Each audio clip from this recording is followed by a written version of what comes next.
NDC-EDU के इस education platform पर आपका फिर से स्वागत है।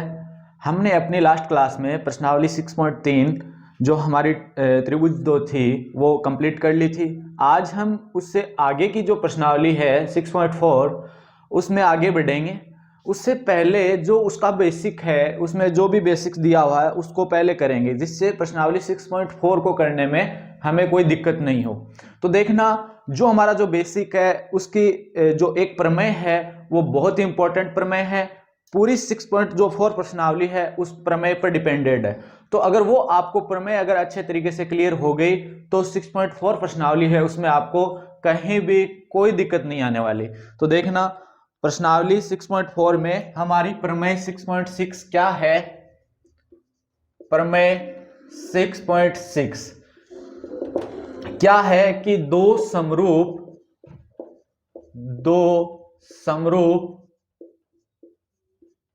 त्रिभुजों के क्षेत्रफलों का अनुपात, दो समरूप त्रिभुजों के क्षेत्रफलों का अनुपात उनकी संगत भुजाओं के वर्गों के अनुपात के बराबर होता है। देखना, इस बात से आप क्या समझे, जो मैंने ये जो लाइन आपके सामने लिखी है कि दो समरूप त्रिभुज, पहले तो आपको यहीं से बात क्लियर हो जानी चाहिए कि त्रिभुज कैसे हैं, कितने त्रिभुज हैं, दो त्रिभुज हैं, और कैसे हैं दोनों त्रिभुज आपस में समरूप है। अब त्रिभुज है तो उनका कोई ना कोई एरिया भी होता है, तो जो उनका एरिया मतलब जो क्षेत्रफल है उनका जो अनुपात होगा, हम अनुपात देखते हैं, वो अनुपात है वो क्या होगा, उनकी संगत भुजाओं के वर्गों के अनुपात के बराबर होता है। ये हमें क्या करना है, यहां पे मैं लिख देता हूं, सिद्ध कीजिए कि अब हमारा ये एक तरीके से क्वेश्चन भी हो गया कि सिद्ध की, एक तरीके से प्रमेय है। ये क्या प्रमेय है कि दो समरूप त्रिभुज हैं तो उन त्रिभुजों का कोई ना कोई क्षेत्रफल होगा, और दोनों समरूप है तो उनके क्षेत्रफल का अगर हम अनुपात देखेंगे ना तो उनका अनुपात उनकी संगत जो भुजाएं हैं उनके वर्गों के अनुपात के बराबर होगा। ये हमारी प्रमेय है। तो इसको हम कैसे सिद्ध करेंगे, देखना, एक एक वर्ड में आपको समझाता हूं। दो त्रिभुज हम लेते हैं, पहले दो त्रिभुज की जरूरत है। तो देखना, एक त्रिभुज तो मैंने ले लिया, ये त्रिभुज ए बी सी, ये त्रिभुज ए बी और सी। दूसरा त्रिभुज मैंने ले लिया पी क्यू और आर, दो त्रिभुज हमने ले लिए, दोनों त्रिभुज ले लिए। अब यहां तक तो हमारे पास दो त्रिभुज आ गए, लेकिन ये दोनों त्रिभुज है कैसे आपस में समरूप है, ये हमें क्या है, गिवन है। गिवन का मतलब दिया हुआ है, क्वेश्चन में ही दिया हुआ है ना कि दो समरूप त्रिभुज, इसका मतलब ये दोनों त्रिभुज, मैं बोलूं कि त्रिभुज ए बी सी समरूप है त्रिभुज पी क्यू आर के। ये कहां से पता चल रहा है हमें, ये हमें क्वेश्चन में गिवन है कि दो समरूप त्रिभुज, इसका मतलब ये दिया हुआ है। ठीक है, उसके बाद मैं आगे पढ़ता हूं कि इनके क्षेत्रफलों का अनुपात उनकी संगत भुजाओं के वर्गों के अनुपात के बराबर होता है।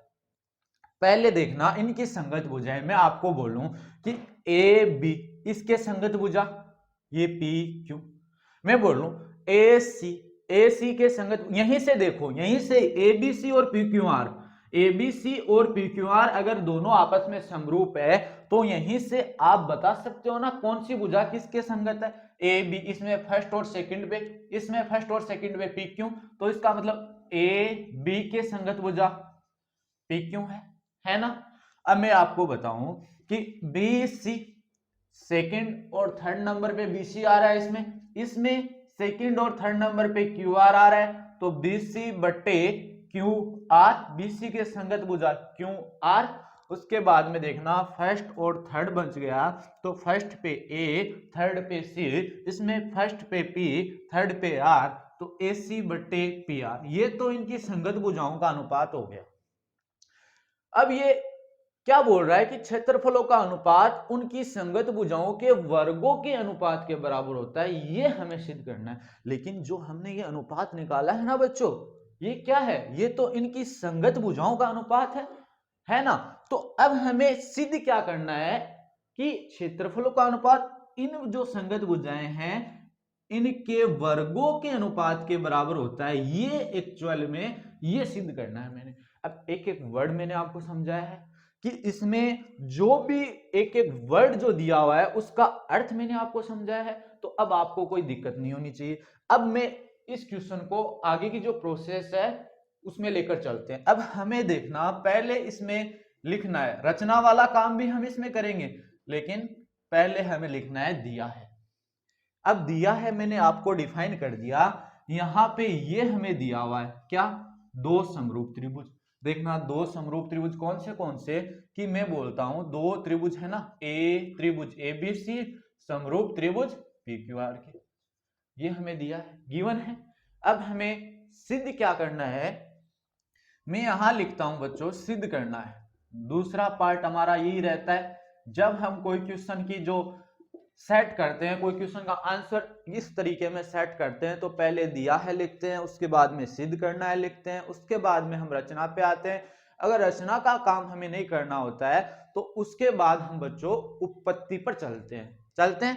अब हमें सिद्ध करना है, तो मैंने आपको यहाँ पे बताया सिद्ध क्या करना है, हमें यह सिद्ध करना है इनकी संगत भुजाओं का वर्गों का अनुपात बराबर होता है BC बट्टे QR का स्क्वायर बराबर AC बट्टे PR का स्क्वायर। यह सिद्ध करना है ना बच्चों, करना है ना। अब एक बात, अब हम चलते हैं, इसमें हमें रचना की जरूरत होगी बच्चों, ध्यान रखना, इसमें हमें रचना की जरूरत होगी, तो हम यहाँ पे अब इसमें रचना वाला काम भी करेंगे। अब रचना का काम कैसे करेंगे, देखना मैं दोनों में रचना का काम सेम कर रहा हूं, दोनों में रचना का काम सेम कर रहा हूं। मैं यहां से लिख रहा हूं कि ये लंब डाल रहा हूं मैं, ये यहां पे लंब कौन सी, इसको नाम दे देता हूं मैं M। अब मैंने यहां पे लंब डाला है, मतलब AM लंब में क्या बोलूंगा BC पर। ये ऐसे भी बोल सकते हैं कि AM शीर्ष लंब है। शीर्ष लंब का मतलब क्या होता है, नाम से स्पष्ट हो रहा है बच्चों, देखना कि शीर्ष से, ए शीर्ष है, शीर्ष से सामने वाली भुजा BC है, उस पर डाला गया लंब क्या कहलाता है, शीर्ष लंब कहलाता है। सीधा नाम से स्पष्ट है कि शीर्ष से सामने वाली भुजा पर डाला गया लंब शीर्ष लंब कहलाता है। लंब का मतलब कितने डिग्री का कोण बनता है बच्चों, 90 डिग्री का कोण बनता है। अब यहां से देखना आप, यहां से मैं बोल रहा हूं, ये देखना मैं यहां से N, ये भी मैंने क्या कर दिया, दोनों में सेम काम किया है ना, ये PN लंब QR पर, और मैंने आपको बता रखा है कि जो भी हम रचना का काम करेंगे ना बच्चों, वो डॉटेड लाइन से दर्शाएंगे। किस लाइन से दर्शाएंगे, डॉटेड लाइन से दर्शाएंगे, ठीक है। तो अब देखना रचना में हम क्या लिखेंगे कि AM लंब है किस पर बच्चों, BC पर। एक तो हमने ये काम किया है, ठीक है। उसके बाद में हमने क्या काम किया है कि PN लंब है किस पर बच्चों, QR पर। ये हमने अपना रचना का काम कंप्लीट कर लिया। अब देखना हम चलेंगे उपपत्ति पर। उपपत्ति की बात करें तो देखना अब हमें चलना है उपपत्ति वाले पार्ट पे। देखना एक बात, यहां से हम क्या करते हैं, हम करेंगे पहले कि अब ये त्रिभुज देखना बच्चों आप, त्रिभुज कौन सा, त्रिभुज ABC। इसका अगर मैं क्षेत्रफल की बात करूं बच्चों तो क्या होगा हमारे पास, ये एक तरीके से लंब है, इसका मतलब ये ऊंचाई है। अब हमने ये जो काम किया है ये लंब वाला, इसका मतलब कहीं तो यूज करेंगे ना, यूज करेंगे ना कहीं, वरना काम ही क्यों करते ये, ऐसा काम ही क्यों करते, अगर हम इसका यूज ही नहीं करते तो ऐसा काम ही क्यों करते हम, कहीं ना कहीं तो इसका यूज होगा, तभी हमने डॉटेड लाइन से रचना वाला काम किया है ना। अब देखना कि अब हम पहले लिख रहे हैं कि त्रिभुज में दर्शा रहा हूं, या फिर इसको ऐसे लिख सकते हैं ना, एरिया ऑफ त्रिभुज, कौन सा, एरिया ऑफ त्रिभुज ABC। कौन सा, इसका क्षेत्रफल क्या होगा, आपको पता है कि त्रिभुज का क्षेत्रफल 1/2 गुणा आधार गुणा ऊंचाई होता है, अरे होता है ना बच्चों। तो देखना इसको मैं डायरेक्ट लिख देता हूं, एरिया ऑफ एबीसी, त्रिभुज एबीसी 1/2 गुणा, अब देखना बच्चों आधार बीसी है, आधार बीसी है तो बीसी के ऊपर लंब कौन सा है बच्चों, एम, इसका मतलब ऊंचाई क्या है, एम।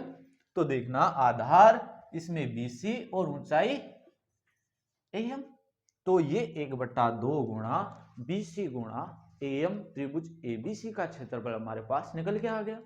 अब ऐसे ही त्रिभुज पी क्यू आर का क्षेत्रफल देखते हैं। तो एरिया, इसको मैं नाम दे देता हूं, ज्यादा समीकरण वगैरह नाम देके मैं इसको ज्यादा डिफिकल्ट नहीं कर रहा, जो भी इक्वेशंस है हम छोटे से छोटे मेथड में इसको निपटाने की कोशिश करेंगे। पहला एरिया ऑफ, दूसरे, अब देखना आपको सीधा सा सिंपल सा मेथड रखना है। अगर हमने इस त्रिभुज का क्षेत्रफल ज्ञात किया है ना बच्चों, तो अब इस त्रिभुज का क्षेत्रफल भी ज्ञात करेंगे। कौन सा, area of P Q are. तो अब वही क्षेत्रफल होगा 1/2 गुणा आधार गुणा ऊंचाई, आधार इसमें अगर बीसी था तो उसमें क्यू आर होगा, गुणा ऊंचाई इसमें एम थी तो इसमें क्या होगी, ऊंचाई पीएन होगी। ये लो बच्चों हमने यहां अपना काम किया ना, ये देखो बीसी, ये एम बट्टे पीएन किया ना, ये देखो बीसी बट्टे बीसी गुणा एम और ये क्यू आर गुणा पीएन।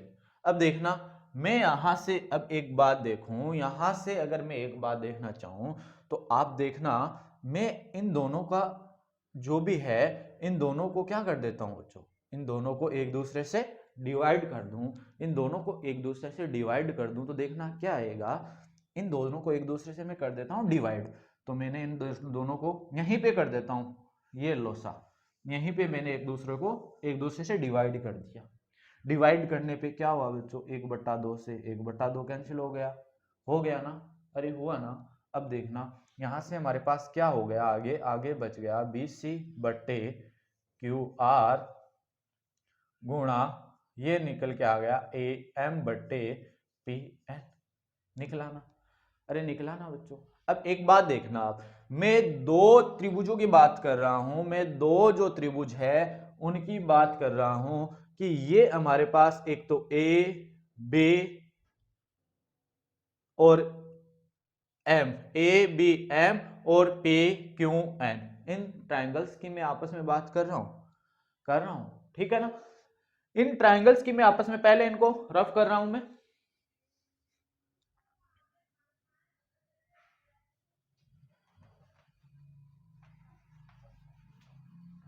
और ये ऊपर वाला जो भी है ये भी रफ कर रहा हूं मैं। सिद्ध करना है वो आपको पता है, याद रखना क्या सिद्ध करना है। अब देखना ये हमारे पास ये निकल के आ गया। अब मैं इन दो त्रिभुज की बात कर रहा हूं, कौन से त्रिभुज मैं यहाँ पे मतलब बना दे रहा हूं, दोनों कौन से त्रिभुज की बात कर रहा हूं। एक तो ये वाला त्रिभुज है ए बी एम जिसमें ये 90 डिग्री का एंगल है बच्चों, है ना।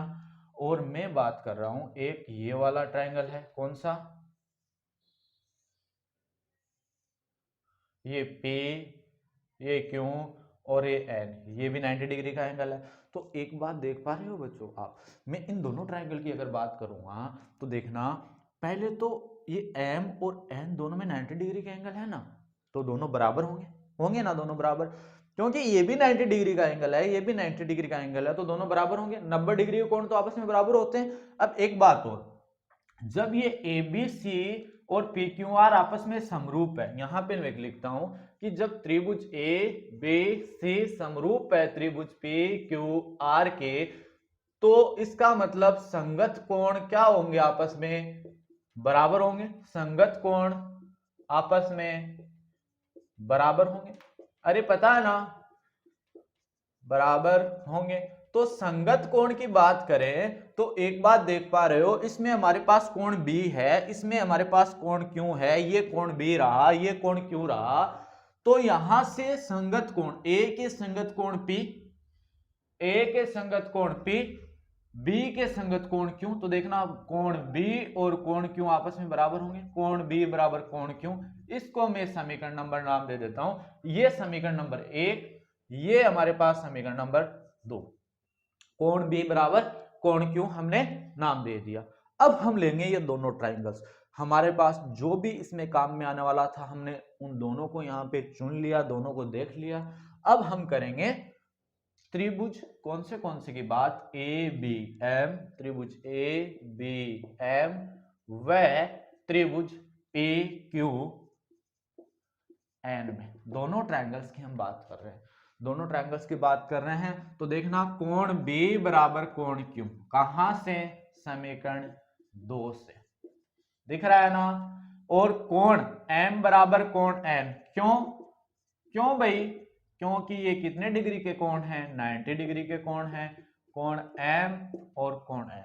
तो अब हम यहां से क्या लिखेंगे बच्चों, यहां से हम ये लिखेंगे कि ए उपनियम से, कौन से उपनियम से, अब ये उधर साइड में लिख दे रहा हूं मैं एक बार, ये हमारे काम में आएगा कि area of A B C बट्टे area of P Q R बराबर किसके, BC बट्टे QR और AM बट्टे PN के, ये आपस में बराबर, ये काम में आएगा, अब इसको रफ कर रहा हूं मैं, ठीक है।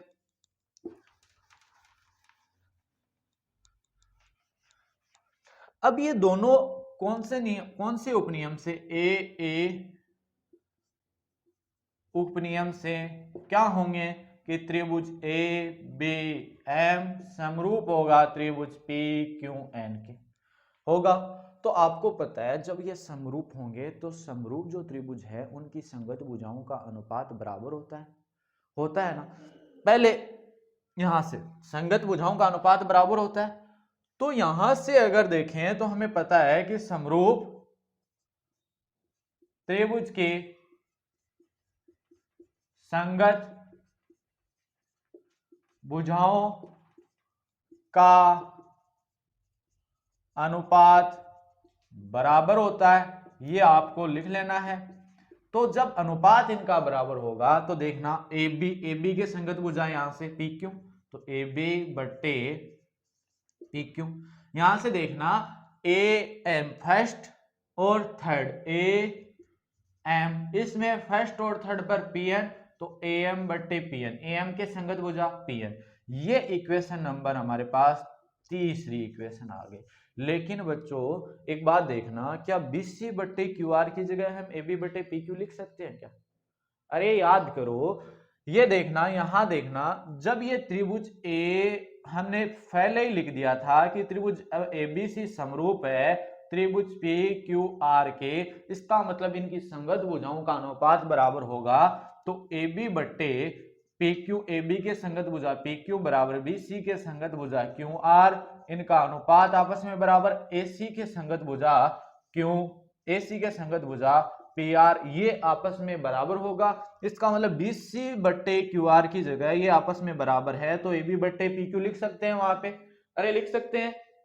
तो क्या ये हमारे पास देखना, यहां से ये हमारे पास ऐसे हो गई ना कि ये हमारे पास ऐसे होगी AB बट्टे पी क्यू गुणा AM बट्टे पी एन, हो गई ना ये समीकरण एक ही मान लेते हैं, ठीक है। ये क्या होगी, AB बट्टे पी क्यू गुणा AM बट्टे पी एन। अब देखना आप यहां से AM बट्टे पी एन कितना है, AB बट्टे पी क्यू, तो इस AM बट्टे पी एन की जगह अगर हम लिखें AM बट्टे पी एन की जगह समीकरण नंबर 1 में AB बट्टे पी क्यू लिख सकते हैं। देखना यहां पे ही काम कर रहा हूं मैं, ये यहां पे लिख रहा हूं कि ए बी कौन से त्रिभुज, एरिया कर दे रहा हूं,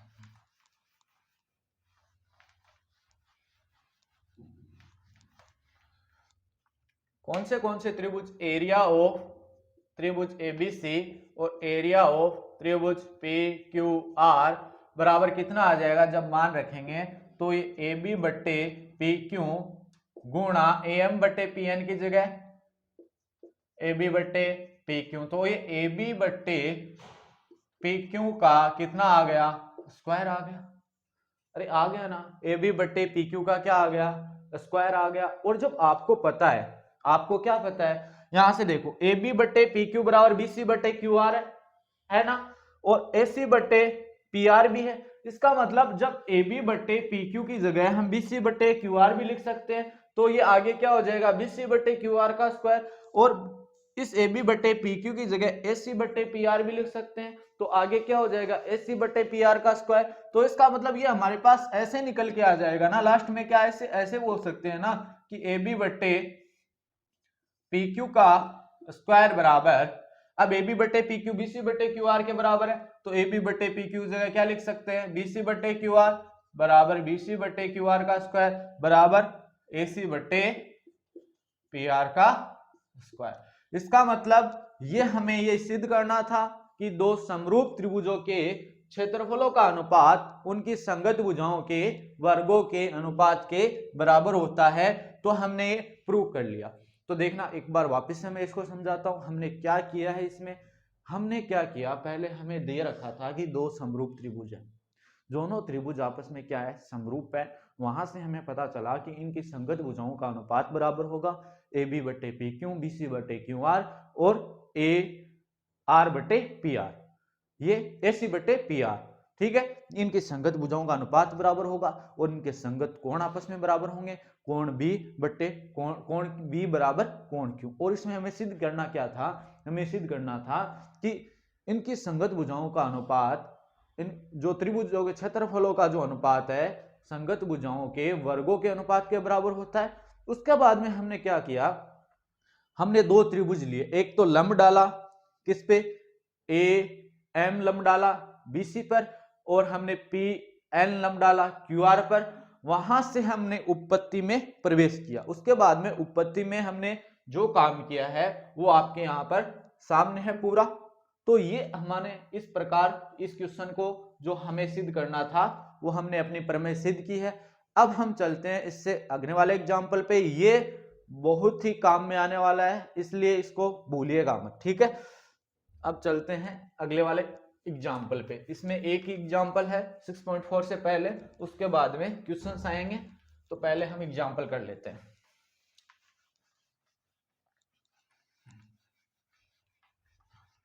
बड़ा टाइम लेकर मैंने आपको ये जो प्रमेय है वो समझाई है, वापस रिपीट भी की है, तो उम्मीद है कि बड़े अच्छे तरीके से आपको ये समझ में आई होगी।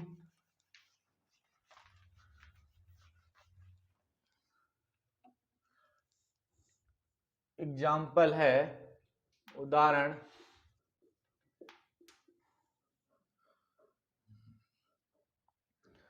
नंबर 9। क्या है कि आकृति 6.43 में, आकृति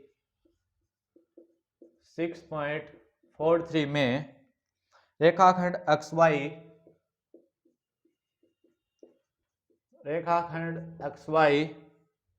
ABC की भुजा, त्रिभुज ABC की भुजा, त्रिभुज ABC की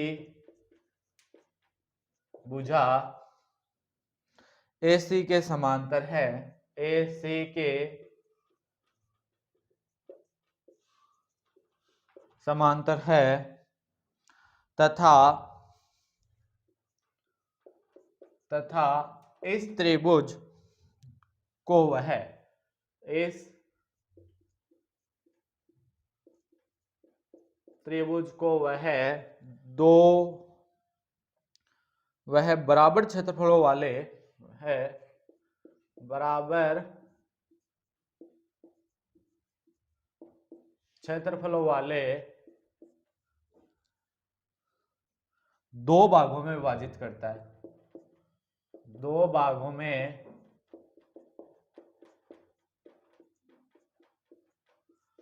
विभाजित करता है, अनुपात AX बट्टे AB ज्ञात करो। ठीक है, अब हमें जो भी डायग्राम दिया गया है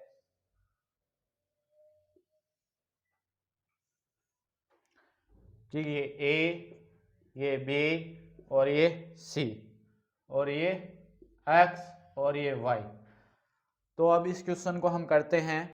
हाँ तो देखना, अब इस क्वेश्चन को हम किस प्रकार करेंगे कि हमें इस क्वेश्चन में दिया गया है कि एक रेखाखंड XY है। ये जो रेखाखंड XY है वो त्रिभुज ABC की जो भुजा AC है इसके समांतर है। देखना साफ साफ बोला हुआ है कि रेखाखंड XY ABC की भुजा XY के समांतर है। तो मतलब दिया हुआ है एक तो XY समांतर AC, ये दिया गया है। उसके बाद में आगे वाली लाइन पढ़ते हैं तो ये रेखाखंड देखना, ये XY जो रेखाखंड है इस त्रिभुज को, कौन से त्रिभुज को, त्रिभुज ABC को दो बराबर क्षेत्रफलों वाले त्रिभुज में बांटता है, मतलब विभाजित करता है। अर्थात ये दिया गया है कि एरिया ऑफ त्रिभुज ABC बराबर 2 गुणा एरिया ऑफ किसका, XBY, ये भी हमें दिया गया है। तो देखना अब हम इस क्वेश्चन में आगे की प्रोसेसिंग पर आगे बढ़ते हैं। तो देखना पहले हमें क्या लिखना होता है, जो भी हमारा मेथड रहता है दिया है तो दिया है हमें लिया है कि XY समांतर AC और एरिया किसका, ABC का किसका दुगुना है, एरिया XBY का, ये हमें दिया हुआ है। उसके बाद में हमें लिखना है सिद्ध करना है।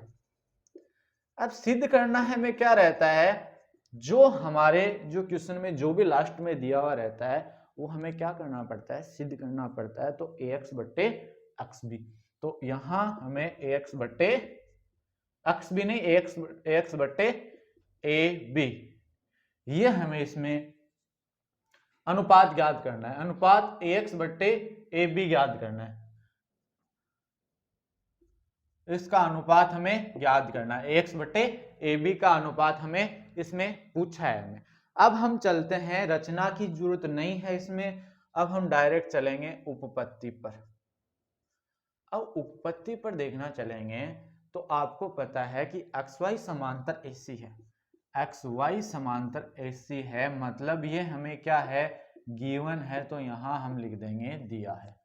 अब एक बात देखना, जब ये दोनों समांतर है, अब मैं इसको सीधी कर रहा हूं, देखना इन दोनों जो रेखाखंड है इनको सीधा कर रहा हूं मैं, ये देखना ये XY रेखाखंड, ठीक है, थोड़ा सा रुकना, इस XY को नीचे बनाता हूं, ये XY, ठीक है, और ये ऊपर है AC, ठीक है, XY रेखाखंड है, ये AC है। उसके बाद में ये इस प्रकार बना हुआ है, इस प्रकार बना हुआ है, ठीक है। अब मैं बोल रहा हूं कि इसको थोड़ा सा आगे बढ़ा देते हैं, ये लो इसको आगे बढ़ा देते हैं, इधर इसको भी आगे बढ़ा देते हैं, इसको भी आगे बढ़ा देते हैं। अब देखना ये दोनों AC और XY आपस में समांतर है, AC और XY दोनों आपस में समांतर है। जब दो समांतर रेखाओं को एक तिर्यक रेखा काटती है तो समान स्थिति में बने कोण क्या कहलाते हैं, समान स्थिति में बने कोण संगत कोण कहलाते हैं। तो देखना मैं बात करूं तो ये जो ये कोण X और ये कोण A दोनों क्या होंगे, दोनों क्या होंगे, संगत कोण होंगे, और ये कोण भी आपस में संगत कोण होंगे। देखना ये वाली रेखा है तो ये इस रेखा के नीचे जो बना कोण है और ये रेखा इसके नीचे बना कोण, दोनों समान स्थिति में बने कोण है, दोनों आपस में क्या होंगे, संगत कोण होंगे। अब यहाँ पे देखना ये जो दोनों जब ये समांतर हैं तो ये एक तिर्यक रेखा इनको काट रही है, तो देखना इस रेखा के नीचे बना कोण, इस रेखा के नीचे बना कोण, ये दोनों भी आपस में क्या होंगे, संगत कोण होंगे। तो यहां से हमें क्या पता चलता है, यहां से हमें ये पता चलता है कि ये जो दोनों जो त्रिभुज हैं कि कोण मैं ये दोनों त्रिभुज ले रहा हूं, कौन से त्रिभुज ABC और त्रिभुज BX और Y, दोनों त्रिभुज ये ले रहा हूं। यहां से आप लिख सकते हो कि कोण कौन से कोण BXY बराबर कोण A होगा, और कोण कौन सा, कोण BYX बराबर कोण BYX बराबर कोण C होगा। क्यों होगा, क्योंकि ये आपस में कैसे हैं, संगत कोण है। अब ये जब दोनों त्रिभुज के, अब ये जो वाला त्रिभुज है इस त्रिभुज के देखना, ये वाला त्रिभुज है, कौन से वाला, ये वाला जो त्रिभुज है, इस त्रिभुज में इसके दो कोण ये बड़े वाले त्रिभुज के दोनों कोण के बराबर है। इसका मतलब ए उपनियम से, ए उपनियम से दोनों क्या होंगे, त्रिभुज। ए बी सी समरूप होगा त्रिभुज। अब देखना ए के कौन सा एंगल बराबर है, एक्स, तो एक्स बे वाई के, बी दोनों में उभयनिष्ठ है, और सी के वाई कोण बराबर है, तो सी के सामने हमने वाई लिखा है। तो ये दोनों जब त्रिभुज समरूप होंगे तो आपको पता है कि समरूप त्रिभुजों के क्षेत्रफलों का अनुपात उनकी संगत भुजाओं के वर्गों के अनुपात के बराबर होता है।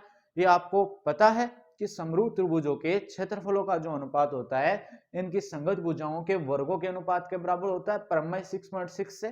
तो देखना यहां से अगर हम देखें तो ए बी के संगत भुजा इनके क्षेत्रफलों का अनुपात कौन से, एरिया ऑफ एबीसी जो त्रिभुज है, और एरिया ऑफ जो एक्स बी वाई जो त्रिभुज है, इनके क्षेत्रफलों का जो अनुपात होगा इनकी संगत भुजा, ए बी के संगत भुजा क्या, एक्स बी, तो इनके वर्गों के अनुपात के बराबर होगा। इसको हम समीकरण नंबर 1 दे देते हैं। अब इसको रफ कर रहा हूं मैं,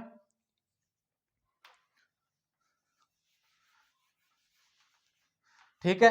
अब देखना आप यहां से, लेकिन हमें दिया हुआ क्या है, एक हमें यह भी दिया गया है कि area of A B C बराबर 2 गुणा area of X B Y, ये हमें दिया गया है ना। अब ये जब ये area of X B Y उधर गुणा में है, इधर आके किसका हो जाएगा, भाग का, area of A B C बट्टे area of X B Y बराबर 2 है ना, 2। अब देखना ये बराबर 2 आ गया, इसको नाम दे देता हूं मैं समीकरण नंबर 2। अब देखना यहां से एरिया ऑफ इन दोनों का ये किसके बराबर है, ए बी बट्टे एक्स बी का स्क्वायर, और ये 2 के बराबर है। तो समीकरण 1 व 2 से हम क्या लिख सकते हैं, ये देखना इसकी जगह हम ये वाला लिख सकते हैं, इसकी जगह ये वाला लिख सकते हैं। तो देखना समीकरण 2 से, समीकरण 1 व समीकरण 2 से क्या लिखेंगे कि ए बी बट्टे एक्स बी का स्क्वायर बराबर 2, हमने लिख दिया 2। अब यहां से हम क्या लिखेंगे कि ए बी बट्टे एक्स बी बराबर √2, हमने क्या लिख दिया, ए बी बट्टे एक्स बी बराबर √2, ठीक है। अब एक बात देखना, अब इसको मैं क्या लिख देता हूं, इसको उल्टा कर देता हूं, क्या देखना, इधर पहले इसको रफ करते हैं, हमें एक्स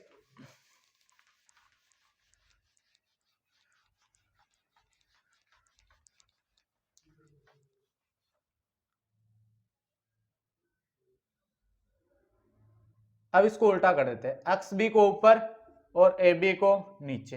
तो देखना उसको भी उल्टा कर देंगे, उसमें 1 को ऊपर और √2 को नीचे। जब इसको उल्टा किया, एक्स बी को ऊपर भेजा और ए बी को नीचे, तो इसको 1 को ऊपर भेज दिया और √2 को हमने नीचे भेज दिया, ठीक है। अब देखना दोनों तरफ क्या कर देते हैं, दोनों तरफ में इसमें 1 में से घटा देते हैं, इसको भी 1 में से घटा देते हैं, इधर भी 1 में से घटा देते हैं। अगर इधर जो काम कर रहे हैं ना वो बराबर के निशान के उधर करेंगे, तो 1 माइनस, देखना इसको भी 1 में से घटा रहे हैं, बराबर 1 माइनस 1 बट्टे √2। अब एक बात देखना, नीचे ए बी, ठीक है, और ये यहां पर ए बी माइनस एक्स भी आएगा, और ये कितना आएगा, √2 माइनस 1 बट्टे √2। √2 नीचे एलसीएम लेस से लेंगे, जब लेस से लेंगे तो यहां पर वो पीछे हर एक चीज बताई हुई है आपको, तो ये √2 माइनस 1 बटे √2।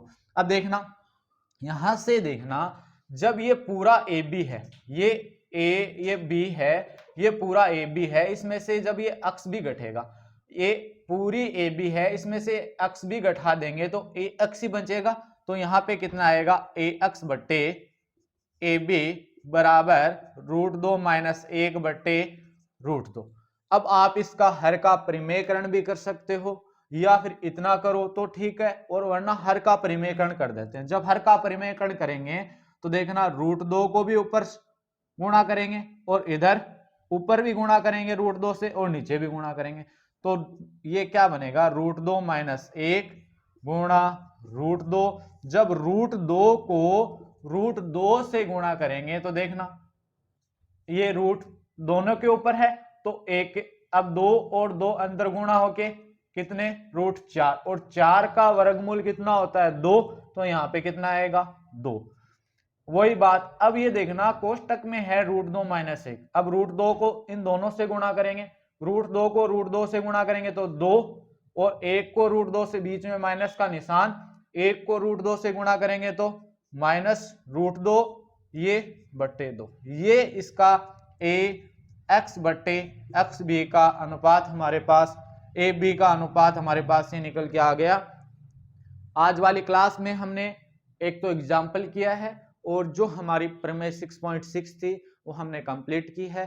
अब इससे अगले वाली जो क्लास है उसमें हम प्रश्नावली 6.4 को आगे कंटिन्यू करेंगे। तब तक आप हमारे साथ बने रहिए। माता पिता का सम्मान करें, बड़ों का आदर करें। धन्यवाद।